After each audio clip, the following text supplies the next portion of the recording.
Why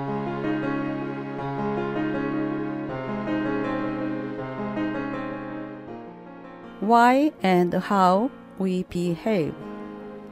인간 행동 왜 그리고 어떻게. 박명희입니다.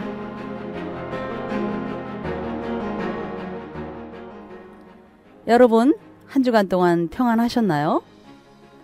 아니면 주위에 이해가 안 되는 사람들을 보며 불편하게 지내셨나요? 저의 경우는 인간의 심리를 알면 알수록 점점 더 평안해지는 것을 느끼며 감사하게 지내고 있습니다. 전번 시간에는 의존성 인물이 당하는 주요 위험에 대해 알아보았는데요. 오늘은 의존성 인물과 올바른 관계를 맺으려면 어떻게 해야 하고 또 성경의 가르침은 무엇인가에 대해 배우는 시간을 갖도록 하겠습니다. 그럼 그런 사람들과 사랑으로 올바른 관계를 유지하는 길은 무엇일까요? 먼저 우리는 의존적인 사람에게 끌려가서는 안 된다는 겁니다. 그들이 원하는 대로 끌려가기만 한다면 그들의 병적인 삶을 연장시켜주는 것에 불과하게 되는 거죠. 그들은 다른 사람들을 자신의 대리인으로 삼아 살아가고자 하는 것입니다. 어떻게 하면 그들이 의존적인 삶을 계속하지 않도록 그들을 도와주며 그들과 올바른 인간관계를 맺고 살아갈 수 있을까요? 첫째, 먼저 우리 자신을 돌이켜 보아야 합니다. 그들의 잘못된 생활을 바로잡기 전에 당신과 나는 먼저 우리 자신을 정직하게 살펴보아야 하는데 우리는 내심 우리 자녀들이 우리 곁에 가까이 있어서 우리를 의지하기를 바라는 것은 아닐까요? 그래서 그들이 우리가 원하는 것을 그대로 행하고 우리가 아직도 자녀를 통제하고 도와줄 수 있다는 사실에 만족해하는 것은 아닌가요? 우리는 아이들이 우리를 필요로 하고 있는 것을 보면서 우리 자신의 능력을 확인하고 만족해하는 것은 아닌가요? 그렇다면 우리는 아이들을 강하게 키우고자 하는 마음은 없고 아이들에게 필요한 존재로 남아있고자 하는 우리들의 욕구를 채우고자 아이들을 희생시키고 있는 것이죠. 우리가 다른 사람에게 필요한 존재가 되고자 하는 욕구가 있다면 주위에 정말 우리를 필요로 하는 유아들을 도우면 되지 않을까요? 성장하는 자녀들은 강한 성인으로 자라야 하는데 왜 그들의 진정한 필요를 채우려 하지 않는 것일까요? 이미 장성한 아이들을 우리가 껴안고 보호하는 것이 과연 올바른 일일까요? 이와 같이 자신을 돌아보는 일은 부모에게만 한정된 것이 아니라 교수들도 학교의 행정 담당자들도 또 상담가들도 정신의학자들도 같은 질문을 하며 자신을 돌아보고 순수하게 돕고자 하는 마음을 가져야 하겠죠. 인격장애를 가진 사람들을 가르치고 치료하는 자는 교량 역할을 하는 것인데 그들은 미성숙의 섬에서 더 큰 성숙의 섬으로 인도하고 거기서 다시 책임 있는 성인으로서 살아갈 수 있도록 육지로 인도하는 교량, 즉 다리가 되어주는 것이죠. 그러나 좋은 교량에는 항상 자동차 안내 표지가 있는데 다리 위에는 주차금지 표시가 있는 것이죠. 예수님의 가르침에서 책임 있는 성인이란 다른 사람의 도움을 당연하게 여기는 자가 아니고 지극한 감사로 받아들이는 사람이며 더 나아가서는 다른 사람의 섬김을 받는 자가 아니라 섬기는 자를 말하는 것이죠. 두 번째로 의존성 인물과 올바른 관계를 맺으려면 치료하기 전에 미리 한계를 정하라는 것입니다. 의존적인 자녀들은 대학에 들어가게 되면 새로운 의무에 대한 공포심으로 집으로 돌아오는데 현명한 부모라면 자녀들을 사랑으로 돌보고 의사의 진료를 받게 하고서 그들이 병이 없는 것을 확인한 후에 즉시 직업을 찾아보도록 권고해야 할 것입니다. 때로는 그들이 상담을 받도록 조치를 취할 수도 있는데 지혜로운 상담가는 마치 그 가정에 영입한 코치처럼 가족 전체에게 큰 도움이 되기도 하죠. 그러나 부모들은 자녀들이 낮에는 하루 종일 잠만 자고 밤이 되면 다른 게으른 친구들과 함께 시간을 보내는 것을 허용해서는 안 됩니다.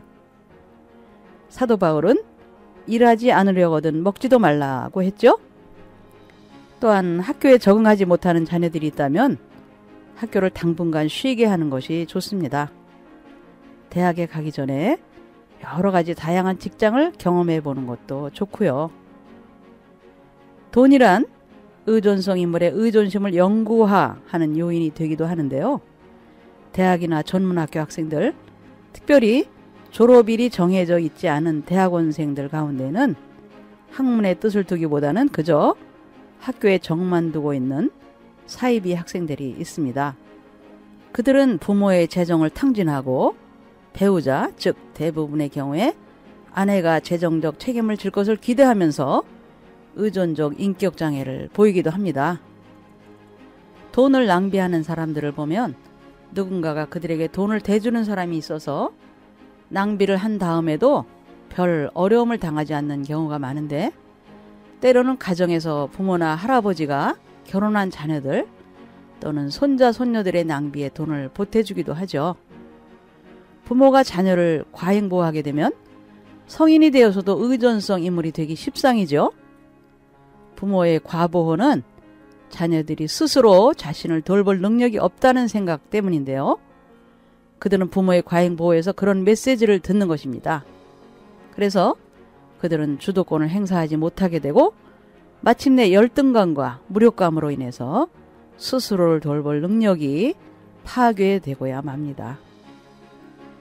교사들과 임상의사들은 시간이 무한정으로 많지 않고 또 다른 학생들이나 환자들을 돌봐야 하기 때문에 자연히 의존성 인물을 위한 시간에 제한을 둘 수밖에 없죠. 의존성 인물을 24시간 도와준다는 것은 그들을 치료하는 것이 아니라 인격장애를 더 심각하게 만드는 것이 되는 거죠. 의존성 인물들과 상담을 시작하기 전에 이것을 솔직하게 말하고 시간의 제한을 두는 것이 좋은데, 이것을 나중으로 미루지 말아야 합니다. 단호하고 분명하게, 그러나 친절하게 그의 자신감을 강화시키는 것이 상담의 목적이다 라고 알려주는 것이 최상의 지혜입니다. 그들은 다른 사람에게 영원히 의존할 수밖에 없는 존재도 아니고 다른 사람들이 고쳐야 하는 물건도 아니기 때문이죠. 목회 상담에서는 이와 같은 자신에 대한 기대를 하나님에 대한 믿음으로 전환하게 합니다. 먼저 피상담자로 하여금 하나님과 바른 관계를 갖게 함으로써 이 관계 안에서 피상담자가 두렵고 떨림으로 그의 구원을 이루어가도록 돕는 것이죠. 의존성 인물은 의연히 일어나 한 인간으로서 그 몫을 다하기 위해 그 자신과 하나님에 대한 믿음을 행사하지 않습니다. 그는 하나님께서 그를 위해 모든 것을 다 해주기를 바라는데 이것이 그의 문제죠. 그러나 그리스도 안에 계신 하나님은 성령 안에서 우리에게 오시고 우리를 강건케 하시고 우리 속사람으로 하여금 우리를 위한 하나님의 뜻을 행하도록 하십니다. 우리가 스스로 위축되고 실제적으로 믿음을 행사하지 않으면서 그리스도께서 모든 것을 다 해결해 주실 것이라고 기대한다면 우리는 슬픔 가운데 평생을 살게 될 것이죠. 의존성 인물과 올바른 관계를 맺는 세 번째 방법은 그들에게 은사와 능력을 확신시켜 주는 것입니다. 의존성 인물의 가장 큰 영적인 문제는 그들 스스로 자신의 은사와 능력에 대해 부인하는 것인데, 그 결과 이들의 은사는 다른 사람들을 의존하는 데 묻히고 마는 거죠.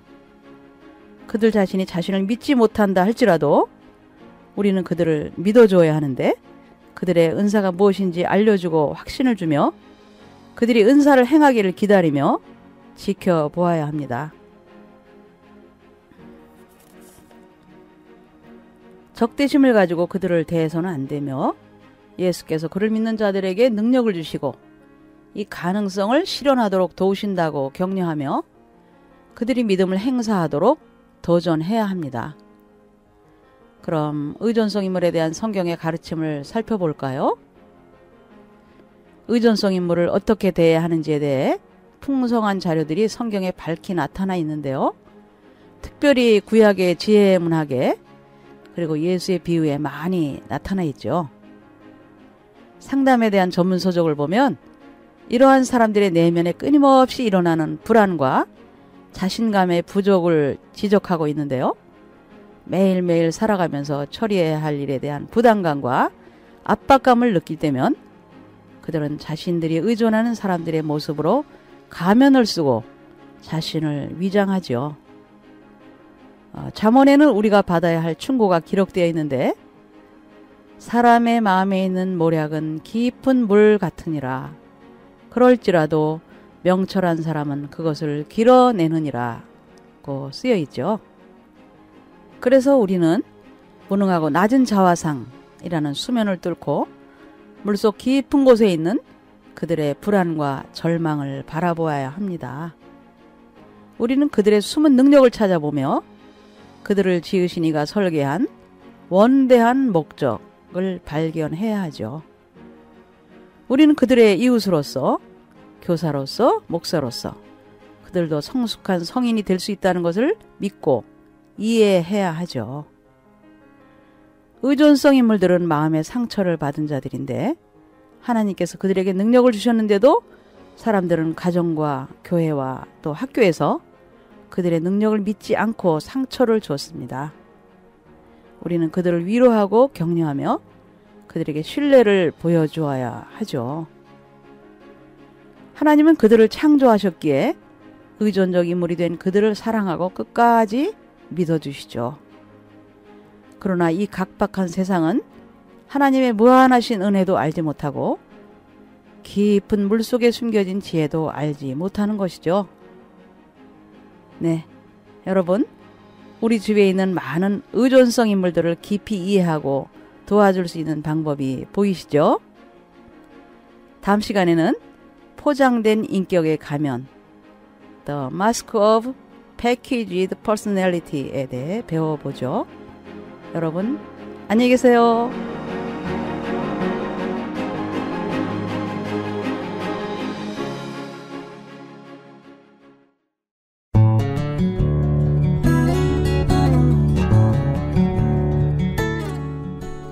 온 땅에 퍼지는 하늘의 향기 KCN.